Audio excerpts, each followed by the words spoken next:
మన ముకుందాలో Christmas and new year offer విఏపై ఫ్లాట్ 10% తగ్గింపు. వివరాలకి సంప్రదించండి. నమస్కారం అండి, వెల్కమ్ టు సుమన్ టీవీ. నేను గీతాంజలి. ప్రస్తుతం మనతో పాటు వెరీ ఫేమస్ పర్సనాలిటీ ఉన్నారని చెప్పాలి. మోస్ట్ ట్రెండింగ్ పర్సనాలిటీ నందకిషోర్ గారు, అభ్యుదయ ఫౌండేషన్ CEO వారు. ఇప్పుడు వీడియోస్ ఎక్కడ ఆన్ చేసినా, ఏమైనా రీల్స్ చూసినా వారే కనిపిస్తున్నారు. ప్రధానంగా వారు చెప్పేటువంటి అంశం అందరినీ ఆకట్టుకుంటుంది, అవేర్నెస్ క్రియేట్ చేస్తుంది. అదే దేవాలయాలు ఏవైతే ఉన్నాయో అవి కేవలం కట్టడాలు, భారీ నిర్మాణాలే కాదు, అందులో ఒక శక్తి దాగుంది. అది అందరూ తెలుసుకుని ఈసారి దర్శనం చేసుకోవాలి అనేది నిజంగా చాలా మంచి అంశం కదా అది. ఇవాళ మరికొన్ని దేవాలయాల గురించి, అక్కడ ఉన్నటువంటి ఎనర్జీ సోర్సెస్ గురించి తెలుసుకుందాం. నందకిషోర్ గారితో మాట్లాడదాం.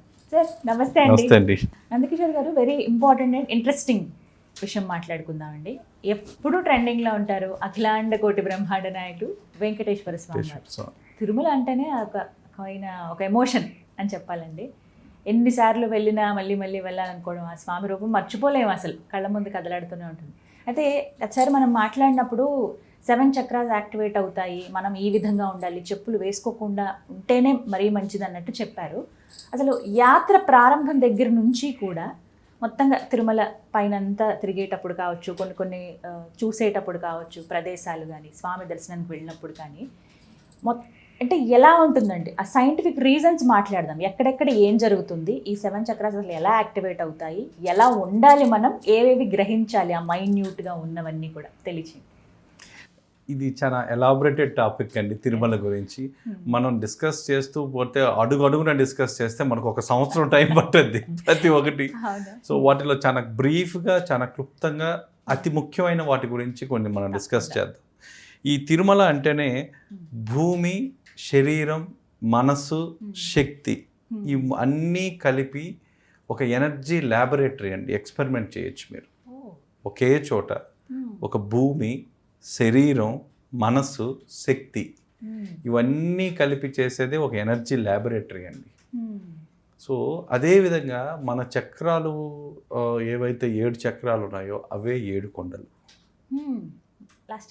లాస్ట్ టైం మనం మాట్లాడుకున్నప్పుడు 7 చక్రాలు. అందుకే వాటిల్లో ఉండే సర్పశక్తి కేంద్రాలు అవి.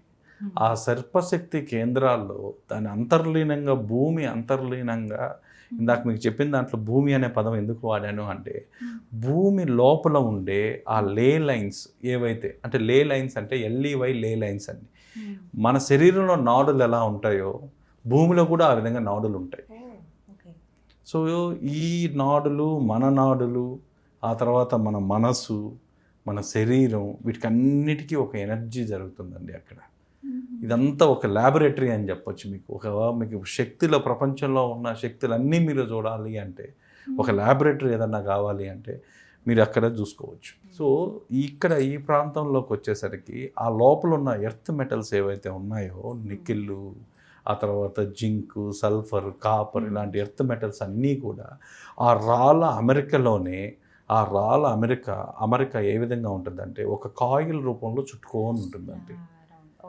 ఈ కాయిల్ రూపంలో చుట్టుకొని అక్కడ ఒక రసాయనిక చర్య, ఒక ఎలక్ట్రోడ్ నోడ్ జరిగి, ఆ ఎలక్ట్రోడ్ నోడ్లో నుంచి పుట్టుకొని వచ్చే ఎనర్జీ ఒక స్పైరల్ రూపంలో, హై జియోమాగ్నెటిక్ ఎనర్జీ స్పైరల్ రూపంలో, అంటే తిరుగుతూ తిరుగుతూ పైకి రావడం అంటారు దాన్ని. ఇలా తిరుగుతూ తిరుగుతూ పైకి రావడం వల్ల మనం ఎప్పుడైతే తిరుమలలో మనం అడుగు పెడతామో, ఆ పాదం మోపినప్పటి నుంచి మన పాదాల్లో నుంచి కూడా ఆ శక్తి, కుండలిని శక్తి కూడా మీకు అదే విధంగా స్పైరల్ రూపంలో ఉంటుందండి. తిరుగుతూ ఉంటుంది మన లోపల. ప్రతి ఒక్క చక్రాలు ఏవైతే ఉన్నాయో, మన చక్రాలన్నీ కూడా మూలాధారంలో అవి నిద్రావస్థన స్థితిలో ఉంటాయి అందరికీ. ఎందుకు అంటే మనం నిద్రలేసి వాటిని యాక్టివేట్ చేసుకోం, మనం అవి వదిలేస్తాం. సో అవి ఎప్పుడు అవి నిద్రలోనే ఉంటాయి. ఎప్పుడైతే ఈ శక్తి ప్రసారం అనేది జరుగుతుందో మన పాదాల ద్వారా మన శరీరంలో, ఇవి ఏవైతే నిద్రావస్థలో ఉన్నవన్నీ కూడా జాగృతం అవుతాయి. అక్కడ కుండలిని శక్తి, జియోమాగ్నెటిక్ కుండలిని శక్తి అనేది మీకు ఒకటి జాగృతం అవుతుంది. అందుకే తిరుమల పైన మన పెద్దవాళ్ళు ఎప్పుడు చెప్తుంటారంటే, ఎప్పుడు కూడా మనము పాదరక్షకలతో తిరగకూడదు.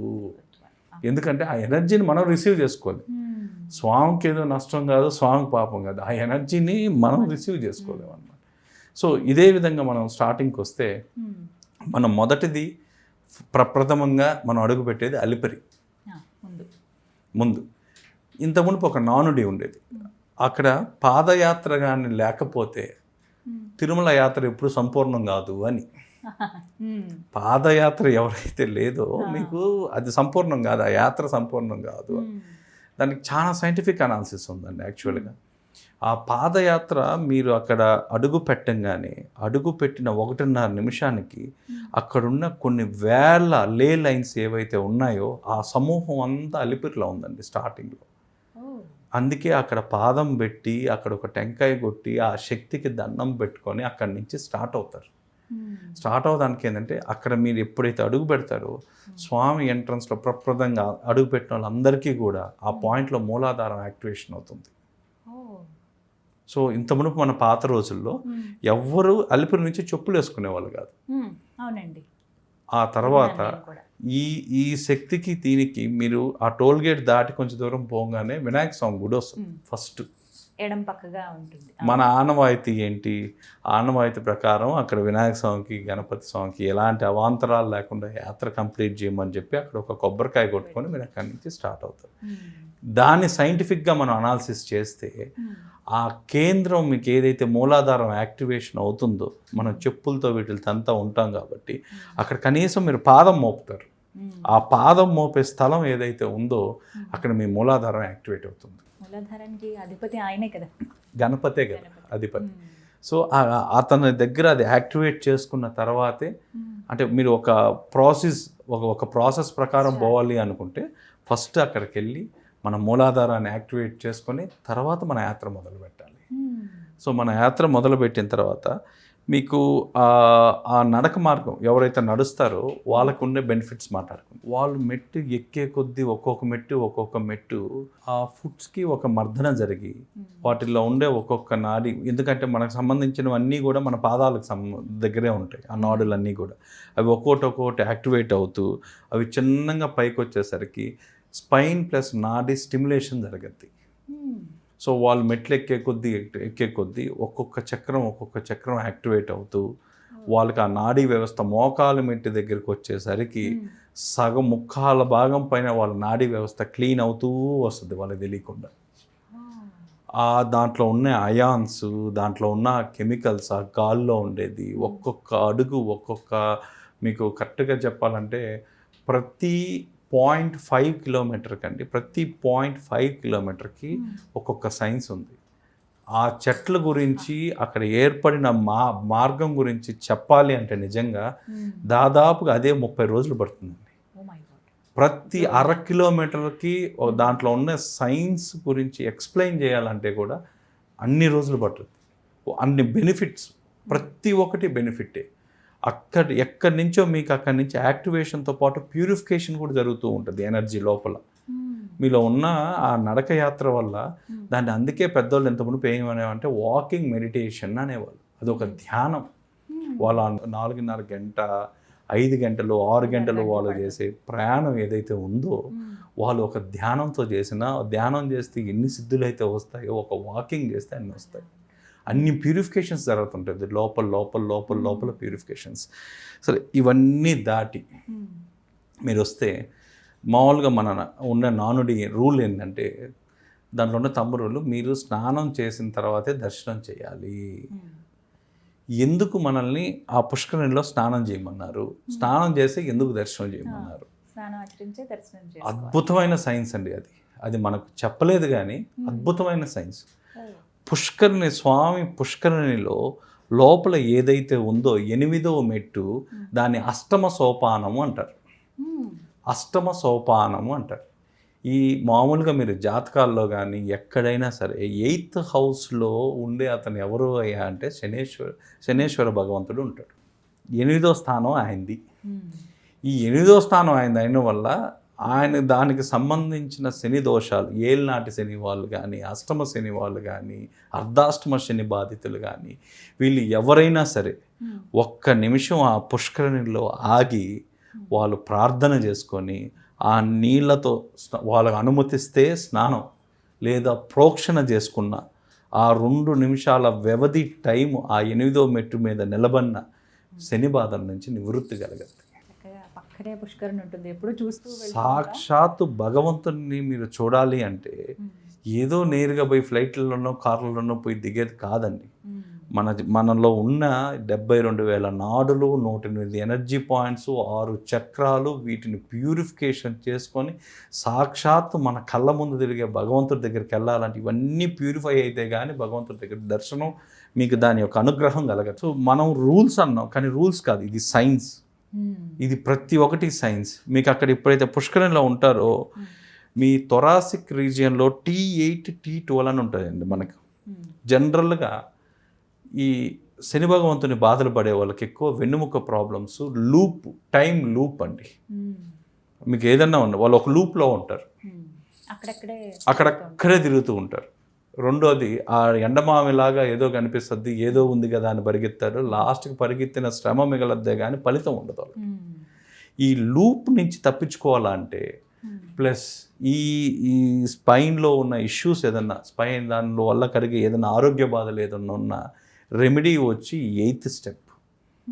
అందుకే ఆ 8th స్టెప్లో ఖచ్చితంగా ప్రతి ఒక్కరు ఒక నిమిషం ఆగి ప్రార్థన చేసుకొని దాంట్లో ఉన్న ఆ నియమం ఏందో చూసుకొని ఆ తర్వాత ఆ ఒక్క నిమిషం మీరు నిలబడడం తర్వాత మీకు ఒక ధైర్యం, ఒక స్థిరత్వం వస్తుంది. ఆ శని భగవంతుడు అక్కడ మిమ్మల్ని అలా అనుగ్రహిస్తాడు. ఆయన ఎంత బ్యాడ్ పొజిషన్లో ఉన్నా మీకు ఇది పరివర్తన, అతను పరివర్తన చెందే ప్రదేశాలు ఏదన్నా ఉందంటే ఈ 8వ మెట్టు. ఈ 8వ మెట్లో ఆ తర్వాత మీకు శరీరం, మనసు 2 సమతుల్యత వస్తాయండి. ఇక్కడ మీరు స్నానం చేసి బయటికి రాగానే సో అది అయిపోయిన తర్వాత మీకు దర్శనం స్టార్ట్ అవుతుంది. మీరు గర్భగుడి, మీరు అసలు మీకు దాంట్లో ఇంకా చెప్పాలి అంటే ఆ గుడి ప్రాంగణంలో మీరు గడపలోకి అడుగు పెట్టినప్పటి నుంచి మీ లోపల జరిగే కెమికల్ రియాక్షన్ గురించి చెప్పాలంటే నిజంగా ఒక చాలా గంటలు కావాలి, మనకు చాలా రోజులు కావాలి. ప్రతి ఒక్కటి ఒక్కొక్క స్టెప్ అండి. ఆ స్టెప్ వైజ్ ప్యూరిఫికేషన్ జరుగుతూ ఉంటుంది. ఆ ప్యూరిఫికేషన్ మీరు అవ్వే కొద్దీ ముందుకు వెళ్తూ ఉంటారు. ఎప్పుడు ఆ తర్వాత స్నానం చేయగానే చూడండి మీకు కుడి సైడ్ వరాహస్వామి ఉంటారు. సో మా శాస్త్రాల్లో కూడా ఇది కూడా ఉంది. ముందు వరాహస్వామిని చూసిన తర్వాత వినా వరాహస్వామి, వినా వెంకటేశ్వర.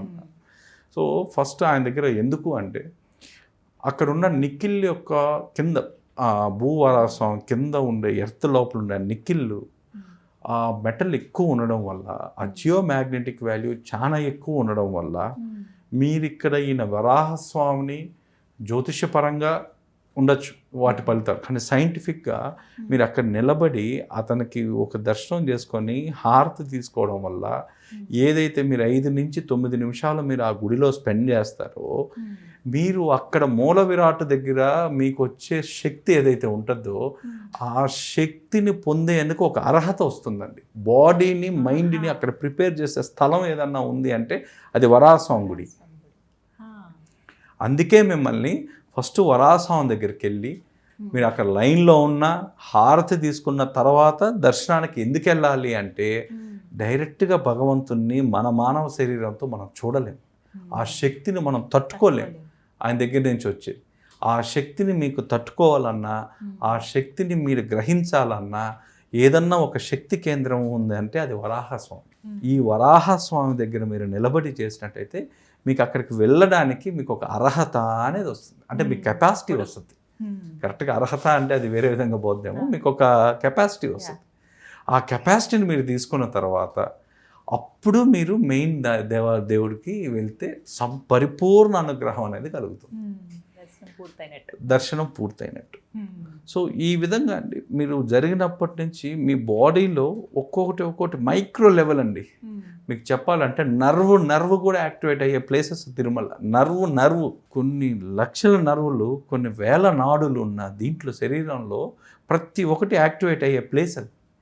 అటు యాక్టివేట్ చేసుకుంటూ ఇది యాక్టివేట్ కావడం వల్ల మీ బాడీలో ప్యూరిఫికేషన్ చేసుకుంటూ ఈ ప్యూరిఫికేషను ఇవన్నీ చేసినవన్నీ దైవ దర్శనానికి మీకు ఒక బలాన్ని ఇస్తూ ఆ బలంతో మీరు ఎక్కడైతే అక్కడికి వెళ్తారో అప్పుడు ఆయన దర్శనం జరుగుతుంది.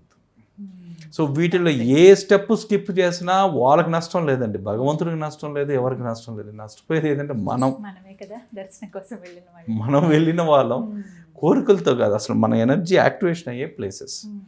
ఆ తర్వాత మీరు చూసినట్టయితే ఇప్పుడు స్వామివారి గురించి స్వామివారి గురించి కానీ మీరు చూసినట్టయితే స్వామిది విగ్రహం మీరు ఏదైతే చూస్తారో అది ఇప్పుడు వెచ్చగా ఉంటుందండి, వెచ్చదనం ఉంటుంది. స్వామికి ఎందుకు రోజు నువ్వుల నూనెతో కానీ కస్తూరితో చందనంతో అభిషేకం చేస్తారండి. ఈ అభిషేకం చేయడం వల్ల ఏంటంటే ఎక్కడ ఎనర్జీ లీకేజ్ లేకుండా చేస్తారు.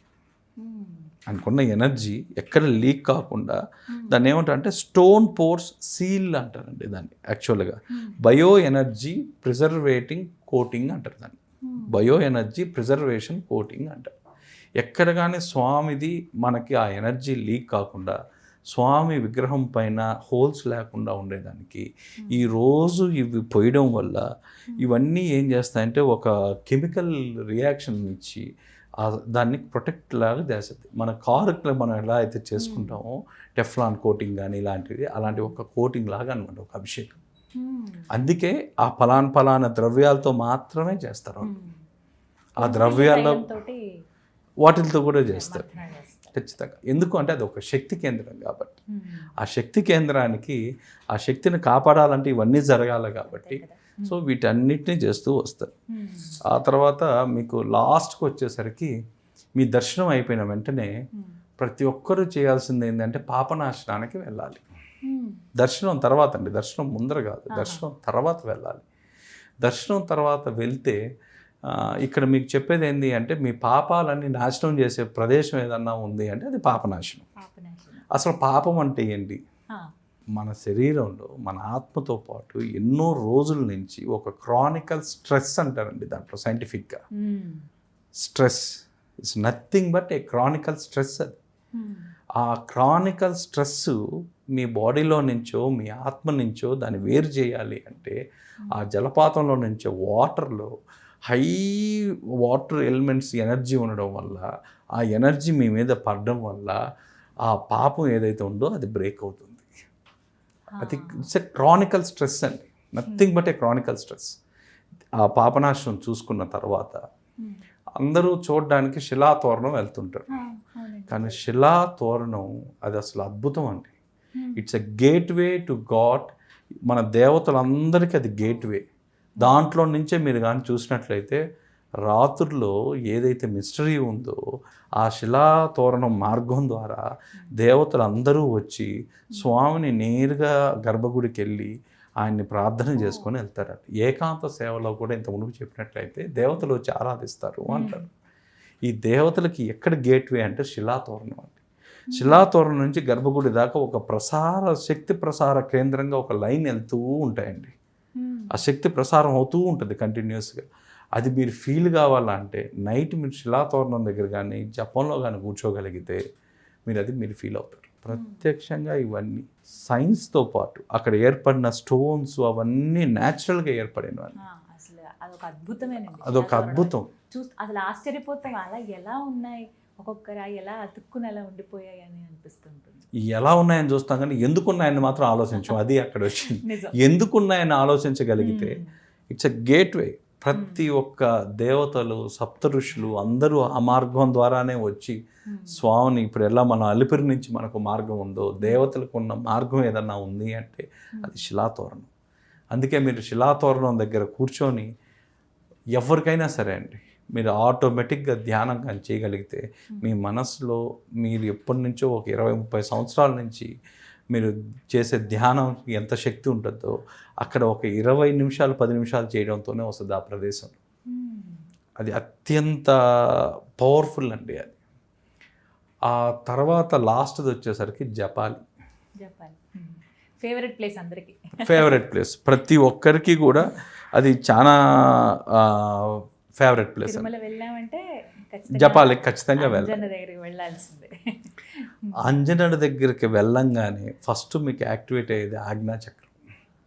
అడుగు పెట్టంగానే ఆ చెట్లల్లో ఉన్న గాలి కూడా ఆ గాలిలో నుంచి కూడా ఒక శక్తి ప్రసారం అనేది జరుగుతుంది అంటే నిజంగా ఆశ్చర్యచకితం. ఆ గుహ ఉందండి, స్వామి ధ్యానం చేసి స్వామి తపస్సు చేసిన గుహ ఉంది జపాలిలో. ఆ గుహని వెళ్ళి ఆ గుహ దగ్గరికి వెళ్తూ ఉంటే ఇప్పటికీ ఆ మెడిటేషనల్ వైబ్స్ అనేవి ప్రతి ఒక్కరికి వస్తాయండి. ఆ రేడియస్లో ఆటోమేటిక్గా మీకు ఒక శక్తి కేంద్రం, ధ్యాన కేంద్రం ఏదన్నా ఉంది అంటే తిరుమలలో మీరు వెళ్ళి ప్రశాంతంగా ధ్యానం చేసుకోవాలా, ఒక మెడిటేషన్ కావాలా నాకు అంటే వాళ్ళందరికీ కూడా Japali. It's a place of meditation. ఆ పవర్నంతా మీరు ఎక్స్పీరియన్స్ అయ్యి మీరు కావాలంటే ఇలాంటి ప్రదేశాలకు మీరు వచ్చినప్పుడు తొందరగా వచ్చి తొందరగా పోవడం అనేది హడావుడి ఉండకూడదండి. ప్రశాంతంగా కూర్చొని దాన్ని మనం అనుభవించి మనం ఫీల్ అయితే కానీ అవి మనకు చెప్పుకోలేం, అది ఒక ఎక్స్పీరియన్స్గా మారదు. సో ఇలాంటి జపాలి లాంటి ప్లేసెస్లో మీరు 15 నుంచి 16వ నిమిషంలో కూర్చోగానే 16వ నిమిషం నుంచే మీకు యాక్టివేషన్ కావడం అనేది మొదలవుతుందండి. ఇది మీకు జపాలి నుంచి మళ్ళీ తిరిగి ఆ డ్యామ్ దాకా అంటే దాదాపుగా సుమారు 2.9 కిలోమీటర్ల దాకా ఈ రేడియస్ ఉంటుంది. ఆ పవర్ ఉంటుంది, అదంతా కూడా ఆ జపాలితో పవర్ ఉంటుంది. వాళ్ళు ఎలాగో నడుచుకుంటూ వెళ్ళాల్సిందే, మెట్లు ఎక్కి దిగి ఇలా ఉంటుంది, సుమారుగా కిలోమీటర్ పైన ఉంటుంది. మీకు అది వచ్చేసిన తర్వాత కూడా దాదాపుగా 2.9 కిలోమీటర్ల దాకా ఆ శక్తి ప్రసారం అనేది అక్కడ జరుగుతూనే ఉంటుంది కంటిన్యూస్గా. దేవాలయం పైన ఇప్పుడు ఆంజనేయ స్వామి దేవాలయం ఉంటుంది, అక్కడ మెడిటేషన్ చేసుకుంటే మంచిది అంటారా? అక్కడ ఆ ప్రాంతం అంతా అండి, ఆ ప్రాంతం మరీ గుహ అయితే మరీ ఇంపార్టెంట్, పైకి వెళ్ళాల్సింది. మీకు ఆ ఆలయ ప్రాంగణం కింద నుంచి ఆ మెట్ల కాడ నుంచి ఆ చెట్టు కింద కూర్చుని ఒక రాయి మీద కూర్చున్నా కూడా మీకు ఆ కేంద్రం అనేది, ఆ మనసు అనేది ఈజీగా మీకు ధ్యానం కుదురుతుందండి. ఆ గాలిలో కూడా మీకు ఒక శక్తి ఉందంటే నమ్ముతారు. ఆ వీచే గాలిలో ఆ చెట్లలో కూడా ఒక ఎనర్జీ ఉందండి. ఆ చెట్ల కింద ఉండడం వల్ల, ఆ చెట్లు ఆ గాలి మీరు పీల్చడం వల్ల కూడా మీకు తెలియకుండానే మీకు ప్యూరిఫికేషన్ జరుగుతూ ఉంటుంది. సో ఇలాంటిది తిరుమల గురించి ఇంకా మనం కొన్ని డీప్గా నెక్స్ట్ దాంట్లో మనం మాట్లాడుకుందాం. ఇప్పుడు ఇచ్చిన ఇన్ఫర్మేషన్ అయితే చాలా వాల్యుబుల్ ఇన్ఫర్మేషన్. వెళ్తున్నాం వచ్చేస్తున్నాం తిరుమల, వాస్తవానికి మాట్లాడుకుంటూ ఓపెన్గా చెప్తే అండి, హడావిడి 2 రోజులు కరెక్ట్ టైం, ఈ టైంకి దర్శనం ఉందంటే ఆ ముందే బయలుదేరుతాము. జపాలి కొంతమంది అయితే స్కిప్ చేస్తూ ఉంటారు, నెక్స్ట్ సారి వెళ్దాం లేదు, కొంతమంది వెళ్ళి వచ్చేస్తూ ఉంటారు వెంటనే. అలా కాకుండా అక్కడ ఎనర్జీని అందుకోవాలంటే ప్రిపేర్డ్గా ఉంటే ఇంకా బాగుంటుంది. అంటే మన బాడీని మనం సిద్ధం చేసుకొని వెళ్ళాలి. ఎందుకంటే మీరు చూసేది ఏ విగ్రహాన్ని కాదు, సాక్షాత్తు మన కలియుగ భగవంతుని చూస్తున్నాం. మీరు భగవంతుని ఎక్కడో స్వర్గంలోనో ఎక్కడోనో ఏదో ఋషులు తపస్సు చేస్తున్నో చూడడం లేదండి, మన కళ్ళతో మీరు అక్కడికి వెళ్ళి చూడగలుగుతున్నారు. సో ఇలాంటి భగవంతుని చూడాలంటే ముందు మనం దానికి ఒక అర్హత, మన ప్యూరిఫికేషన్స్ ఇవన్నీ చేసుకోవాలండి. అర్హత అనే పదం కన్నా మనం ప్యూరిఫై చేసుకోవాలి. అందుకే ప్రతిరోజు కూడా నేను అందరికీ చెప్పేది, ఈ శరీరం అంటే మాంసం ముద్ద కాదు, దీంట్లో ఒక శక్తి ఉంది. ఆ శక్తికి సంబంధించింది ఆ 72,000 నాడులు, 108 ఎనర్జీ పాయింట్స్ ఇవన్నీ ఉన్నాయి. మీరు సెల్ ఎలా వెళ్తే రోజు వెళ్ళి రీఛార్జ్ మనం ఎలా బ్యాటరీ ఛార్జింగ్ పెట్టుకుంటామో, మనలో ఉన్న శక్తిని రోజు ఛార్జింగ్ చేసుకోవడానికి మనం దేవాలయాలకు వెళ్ళాలండి. సో మీరు ఏం కోరికలు లేకపోయినా మనం ఛార్జ్ చేసుకుంటాం. ఇవి వాడకపోవడం వల్ల సెల్ అయినా కొన్ని రోజులకి మీరు ఛార్జింగ్ పెట్టకపోతే ఎంతసేపు వస్తుందండి, ఒక 6 అవర్స్ 7 అవర్స్ వస్తుంది. సో మనకు కూడా అంతే కదండి, మనం ఛార్జింగ్ చేసుకోకుండా వదిలేస్తే ప్రాబ్లమ్స్ వస్తూ ఉంటాయి. ఏదైనా మీరు కార్ బ్యాటరీ తీసుకున్నా సరే దానికి ఇంత అని ఒకటి ఉంటుంది, స్పెసిఫిక్గా ఒక లిమిట్ ఉంటుంది దానికి. ఆ బ్యాకప్ టైం లోపల మనం చేసుకోకపోతే ఏమవుద్ది అంటే అక్కడి నుంచి రిపేర్లు స్టార్ట్ అవుతాయి, అవే హెల్త్లు అవుతాయి, అవే సిక్నెస్లు అవుతాయి, అవే ఇంకా రకరకాల ప్రాబ్లమ్స్ అవుతాయి. ఎప్పుడైతే మనం ఆలోచన ధోరణి మారాలండి, మన ఆలోచన ధోరణి మారి ఎప్పుడైతే ఈ దేవాలయాలు మన ఎనర్జీని మనం రీఛార్జ్ చేసుకునే ప్రదేశాలని మనం భావిస్తామో, ఆ తర్వాత కూడా ఇంకొకటి కూడా ఉందండి దీని దేవాలయాలకు సంబంధించి. మన అవసరం తీర్చేది భగవంతుడైతే మన ఆకలి తీర్చేది దేవాలయం. సో ఈ దేవాలయంలో మన ఋషులు అందరూ కూడా టెక్నికల్గా ఫస్ట్ నుంచి 2 పూట్ల అన్నదానం అని పెట్టేవాళ్ళండి. ఖచ్చితంగా దేవాలయం అంటేనే 2 పూట్ల అన్నం పెట్టాలి, ఇది ఆచారం. మన దేవాలయాల్లో ఎన్నో సనాతన ధర్మంలో ఉన్న ఆచారం ఏంటంటే ప్రతి దేవాలయం ఆకలి తీర్చాలి, దానికి 2 పూట్ల అన్నం పెట్టాలండి. ఋషులు ఎందుకు అన్నం పెట్టారనే దానికి మేము కూడా చాలా కథల్లో చూసి ఇది ఒక ఆచారం అనుకున్నాం, ఇది ఒక ఆర్థోడాక్స్ అనుకున్నాం. కానీ ఏ వ్యక్తి అయితే అక్కడికి వచ్చి అన్నదానం చేస్తాడు, ఆలయ ప్రాంగణంలో అన్నదానం చేస్తాడు, ఆ అన్నదానం చేసే వ్యక్తికి ఏదన్నా ఒక సపోజ్ లాంగివిటీ లేదనుకోండి, దీర్ఘాయుషు కాదు అల్పాయుషు అనుకోండి, అతను దీర్ఘాయుషుగా మారుతున్నాడు, అతనికి ఆయుష్ పెరుగుతుంది. సైంటిఫిక్గా ఇట్ ఈస్ ప్రూవన్. మీకు పలానా చక్రం అక్కడికి వెళ్ళి ఆలయ ప్రాంగణంలో మీకు అన్నదానం చేయడం వల్ల మీ చేత్తో మీరు వడ్డించడం వల్ల అవతల పక్క దాన్ని రిసీవ్ చేసుకునే వాళ్ళు మనం ఏదో బ్లెస్సింగ్స్ అంటాం, వాళ్ళ కడుపు సంతోషం అంటాం ఏదన్నా, కానీ అక్కడ ఒక సైన్స్ ఉందండి. వాళ్ళు వదిలే ఆ ఆనందం, వాళ్ళ కళ్ళల్లో నుంచి వచ్చే, వాళ్ళ ఆరాలో నుంచి వచ్చే శక్తి ఏదైతే ఉందో అది ఎవరైతే అన్నదానం చేస్తారో వాళ్ళ లాంగ్విటీ పెరగద్దండి. అందుకే ప్రతి గ్రామంలో చూడండి, ప్రతి గ్రామంలో ఇంత మునుపు మన దేవాలయాలు ఉండేటప్పుడు 2 పూట్ల ఆ చుట్టుపక్కల దేవాలయాల్లో ఉండే ఇంట్లో వాళ్ళు ఈరోజు ఉభయం మాది, మధ్యాహ్నం ఉభయం మాది, సాయంత్రం ఉభయం మాది, మాకు 5 మందికి పెట్టే స్తోమత ఉంటే మేము 5 మందికి పెట్టుకుంటాం, 100 మందికి పెట్టే స్తోమత ఉంటే 100 మంది, ఈ సోమవారం నాది, ఈ మంగళవారం నాది అని ఇలా పంచుకొని గ్రామాల్లో ప్రతి ఇంట్లో అండి వాళ్ళు వచ్చి అన్నదానం చేసేవాళ్ళు. ఒకవేళ శక్తి లేకపోతే ఒక్కొక్కరు ఒక్కొక్క ఐటెం ఇచ్చేవాళ్ళు. ఈరోజు మా బియ్యం, కూరగాయలు ఒకరు, పప్పులు ఒకరు, ఉప్పులు ఒకరు, అందరూ వేసి. కానీ ఇది ఇళ్లలో చేస్తే రాదండి, ఆ దేవాలయంలో ఆ శక్తి కేంద్రంలో జరగాలి. శక్తి కేంద్రంలో ఎప్పుడైతే ఈ అన్నదానాలు జరగడం అంటూ మళ్ళీ స్టార్ట్ అవుతాయో ఆటోమేటిక్గా శక్తి ప్రసారం అనేది బ్రహ్మాండంగా జరుగుతుంది. అది మనకు లాభం, అది దేవుడికి లాభం కాదు, దేవాలయానికి లాభం కాదండి, మనకు లాభం. మెడికల్ బెనిఫిట్ కూడా ఏంది అంటే ఎవరన్నా ఈ అల్పాయుష్తో ఇలాంటి వాటితో ఇబ్బందులు పడుతుంటే ఫర్ లాంగ్విటీ, దీర్ఘాయుష్ కోసం హోమాలు వీటికన్నా అన్నదానాలు బెస్ట్. అన్నదానాలు చేసేవాళ్ళు, అది కూడా దేవాలయంలో. ఈరోజు మన వాళ్ళు గురువారం ఒకరోజు చేసి మిగతా రోజులు గమ్మున ఉంటున్నారు. అది కాదండి, ప్రతిరోజు 2 పూటలు పెట్టాలనేది మన ఆచారం. ఈ 2 పూట్ల అన్నం పెట్టడం వల్ల ఎంతమందికైనా, ఒక 10 మందికైనా ఆ శక్తి కేంద్రానికి ఒక శక్తి, అదనపు శక్తి వస్తుందండి ఆ దేవాలయానికి. ఆ శక్తి ఎవరైతే దాత ఉంటారో ఆ దాతకు కూడా దేవాలయం పంచద్ది ఆ శక్తి కేంద్రం. దాంట్లో నుంచే ఈ లాంగ్విటీ అనేది వస్తుందండి. ఇది కూడా అంటే మేబీ చాలా మందికి తెలియదు, కొంతమంది పాటించట్లేదు ప్రస్తుతం. కానీ ఇప్పుడు ఈ మాటతో కనీసం పాటిస్తే ఇంకా బాగుంటుంది. చాలా సంతోషం. మన దేవాలయాలు ఎక్కడైతే ఉన్నాయో 5 మందికి పెట్టగలగండి చాలు. ఆర్భాటంగా 10 ఐటమ్స్ పెట్టబడలేదండి, వాళ్ళ కడుపు నింపడానికి ఎంత అవసరమో అంత పెట్టండి చాలు. కనీసం అది కానీ జరగగలిగితే అందరూ కూడా మన దేవుడికి మనం ఎలా అయితే మనం పూజా సామాగ్రి తీసుకెళ్తామో ఇలా వంట సామాగ్రి కూడా దేవాలయంలో తీసుకొని వచ్చి అందరూ ఒక సమూహంగా ఏర్పడి ఈ అన్నదానం చేయడం వల్ల ఆ దేవాలయంలో మనం అన్నదానం తినడం వల్ల కూడా దాంట్లో ఉన్న చాలా మెడికల్ వాల్యూస్ ఉన్నాయి. సో ఈ విధంగా మన వాళ్ళు అప్పట్లో ఇది ఒక పరిహార కాండలో మీకు రాసుంటారండి. అన్నదానాలు చేయడం వల్ల సో వాళ్ళ ఆయుష్ పరిపూర్ణ ఆయుష్గా మారుతుంది. వాళ్ళకి మధ్యలో ఈ అడ్డంకులు కానీ ఏదో జ్యోతిష్యపరంగా చూసుకుంటే వాళ్ళకి చాలా షార్ట్ లైఫ్ ఉండడం, ఇలాంటివన్నీ కూడా వీటికి ఒక రెమెడీ ఏదన్నా ఉంది అంటే దేవాలయంలోకి వెళ్ళి అన్నదానం చేయడం. అర్ధాయుష్ ఉన్న వాళ్ళు గండం, ఈ గండాలు ఏవైతే ఉంటాయో ఈ గండం నుంచి తప్పించుకోవాలా అంటే వాళ్ళకు ఉన్న ఒకే ఒక రెమెడీ ఏంటంటే అన్నదానం.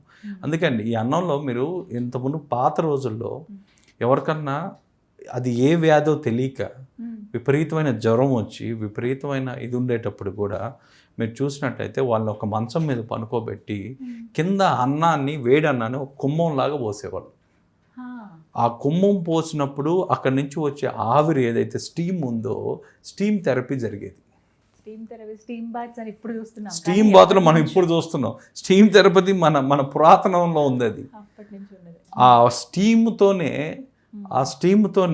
ఆ హెల్త్ రికవర్ అయ్యేది. ఆ చక్రాసు, ఆ ఎనర్జీ పాయింట్స్ అవన్నీ కూడా ఆ అన్నంలో ఉన్న శక్తి ఏదైతే ఉందో అది హీల్ చేసేది. సో ఈ విధంగా మనం ప్రతి ఒక్కరు కూడా మన ఎనర్జీని మనం పోయి రీఛార్జ్ చేసుకుంటూ దాన్ని యాక్టివేట్ చేసుకుంటూ ప్రతిరోజు చేయగలిగితే ప్రతిరోజు ఈ అన్నదానాలు అనేవి మళ్ళీ ఎప్పుడైతే స్టార్ట్ అవుతాయో దేవాలయంలో అసలు ఇంకొక 10 సంవత్సరాలకి జీవనోద్ధరణ అనే పదం ఎవరి నోట్లో రాదండి. మేము అందుకే మా అభ్యుదయలో మా నెక్స్ట్ మిషన్ ఏంటి అంటే ప్రతిరోజు ప్రతి హిందువు ₹1 డొనేట్ చేస్తే మన ఆలయాలు మనం బాగు చేసుకుందాం. ప్రతిరోజు ప్రతి హిందూ ₹1 డొనేట్ చేయగలిగితే ఏవైతే మన పురాతనంగా మిగిలిపోయాయో, ఏవైతే మనం పూజలు చేయకుండా ఆపేసామో ఆ దేవాలయాలన్నీ మనం జీవనోద్ధారణ చేసుకుంటాం. రూపాయికి మేము విలువ తెచ్చిన వాళ్ళం అవుతాం. ఇప్పుడు దాకా రూపాయికి ఉన్న చెడ్డ పేరు, రూపాయి ఏం చేస్తావు అంటే భార్యాభర్తను విడగొడతాను, తండ్రి కొడుకును విడగొడతాను అన్న రూపాయిని, ఆ రూపాయి మళ్ళీ ఇప్పుడు ఏం చేస్తావు అంటే నేను పునర్జీవనం చేస్తాను, ప్రతి ఆలయాన్ని నేను మళ్ళీ పునర్జీవనం చేస్తాను అంటున్నాను. ఇది మా అభ్యుదయ మిషన్ అయితే ఇది అండి. బట్ అది త్వరలో నెరవేరాలని కోరుకుంటున్నానండి. అంటే చాలా మంది ఎన్నో రకాల థాట్స్ తో వస్తారు, అవును, బట్ ఇది చాలా యూస్ఫుల్ థాట్ చెప్పాలంటే. అందులో అది పెద్ద కష్టం కూడా కాదు ప్రతి ఒక్కరికి. ఒక రూపాయి అనేది ప్రతిరోజు మన శక్తి కేంద్రాల్ని మనం పునర్జీవనం తెచ్చుకోవడం అనేది, ఎందుకంటే మనం పూజలు చేయక మనం దేవాలయాలకు పోకే అవి ఆ స్థితికి వచ్చాయి. వాటి కారకులు అంటే ఎవరో వాళ్ళు వీళ్ళు కాదండి, మనమే కారకులు. కాబట్టి మనం చేసిన తప్పుని మనమే సరిదిద్దుకుందాం. ఒక్క రూపాయితో ఒక్క రూపాయి మంచి కాన్సెప్ట్. ధన్యవాదాలు. థ్యాంక్స్.